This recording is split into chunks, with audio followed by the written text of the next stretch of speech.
for you in front, sir. Then we can start.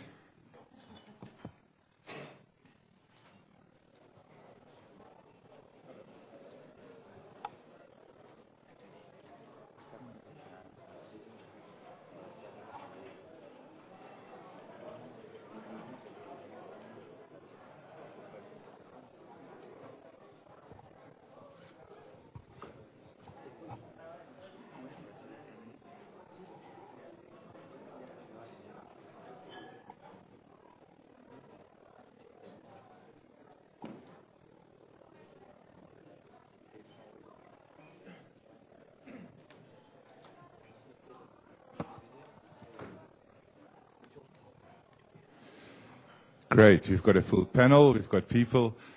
Let's start the session. Welcome everybody to this session. My name is Johan Botha. I'm a journalist from Johannesburg in South Africa, environmental journalist, and it is my privilege to moderate this session today. We'll have the same structure that we've had for previous sessions, in that it will be 90 minutes.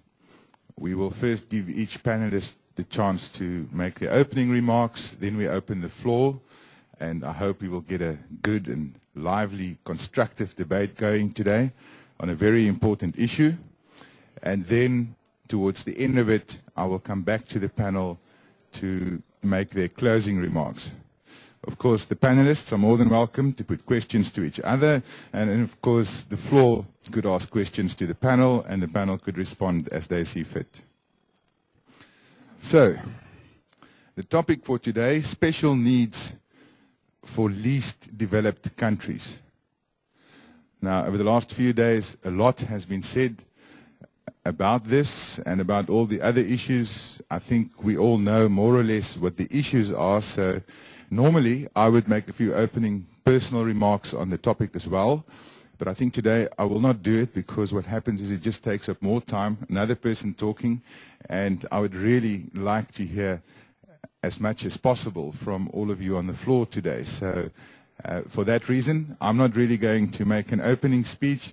I would rather just introduce the panel to you, and once I've done that, we can get the opening remarks and the debate on the way. So my panel, on my right-hand side, immediate right, we've got Robert Grasser, the Secretary General for CARE International. Then on the far right, we've got Robin Gwynn. He's the UK Climate Security Envoy for Vulnerable Countries. Then on my far left, we've got Madeleine Helmer, the head of the Red Cross and Red Crescent Climate Center. And then next to me, we've got the Minister of Environment from Mali, Minister Sangare. So welcome to all of you, and I think let's do it in alphabetical order, and let's start, first of all, with Robert Grasser. Thank you very much, and good morning, everyone. I suppose I just wanted to comment both on the special needs of developing countries, and also another element of the question we've been asked to discuss is bringing developing countries into the negotiations, and what the negotiations need to do to reflect the special needs of developing countries. But I'd like to start with a couple of observations. About a week ago, or a couple of weeks ago, I attended a meeting of scientists and policymakers in the UK to discuss pandemic flu. And the topic of the question was, are we ready for pandemic flu? And they're interested in that question because there is a possibility that this virus is going to reemerge as a deadlier virus than it is now. And what was most interesting about that discussion was that it was the relationship between developing countries and developed countries. Because there's a very interesting study in the Lancet that shows that 96% of the deaths in a flu virus are going to take place in poor countries, in developing countries, and only 4% in wealthy countries. So the answer to the question, are we ready, is yes, we're ready for the 4%, but not at all for the 96%. That's one introductory comment. The second is the economic crisis, the global economic crisis. I don't know if any of you have seen an article that Nicholas Kristof published, an op-ed recently, in which he pointed out that just 1 week's worth of interest on the $8.4 trillion that financial firms around the world have been promised as part of the bailout would be enough to save most of the 500,000 women who die in childbirth each year in poor countries. Now, I say these two things because there's obviously a pattern here. And we're now approaching probably or beginning to experience the effects of climate change, which will be far more severe and devastating for poor countries than either of those two other crises, potential crisis and economic crisis that I've mentioned. The World Bank's estimated that the economic crisis is going to plunge something like 50 to 150 million people into poverty over the next few years.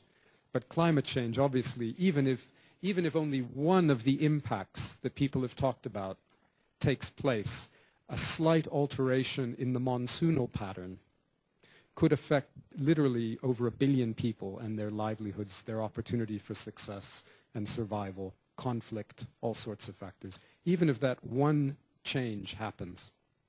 And of course, we're talking about a lot of additional changes.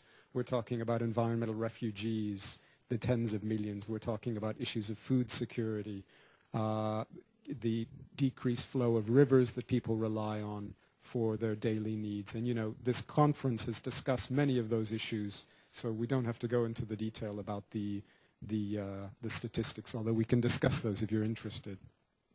So there's a hugely disproportionate impact. That's the special need of developing countries, and particularly relevant because, as we also know, these countries have been least responsible for the problem that they're experiencing and that will affect them the most.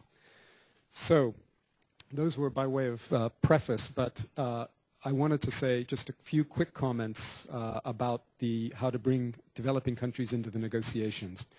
The first point I wanted to make, or the issues, the first point I wanted to make is obviously the need for adaptation funding, because as much as CARE, my organization, and others, and many people in this room as well, are going to fight as hard as we can to encourage decisions on reductions of greenhouse gas in Copenhagen, we have to also look squarely at the possibility that we're not going to prevent the greenhouse gases from reaching this tipping point, or the point at which we're really playing a Russian roulette with our life support system. And so we have to think about adaptation. And clearly in the negotiation, a key step is funding for developing countries that are disproportionately affected. So obviously one key role is how much funding, and obviously from CARE's perspective and from the perspective of developing countries, it should be as much as possible. Whatever that is, it's not going to be enough. So adaptation funding. And it should be additional to aid, the existing aid commitments wealthy countries have made. The second is relates to the whole formulation of the issue developing countries in the negotiation. And whereas the negotiations obviously occur country to country, we have very serious concerns about the problems that presents. As you know, you could place countries on a spectrum ranging from countries with very vibrant civil societies that are with governments that are extremely responsive to civil society and not corrupt, ranging from everything to the right of that, ending at the other end of the spectrum with countries that are essentially fragile states or states that are experiencing conflict. And so from our perspective, it's absolutely essential in the negotiations that the principle that vulnerable people within countries should be benefiting from adaptation funding, that principle is enshrined in the negotiations.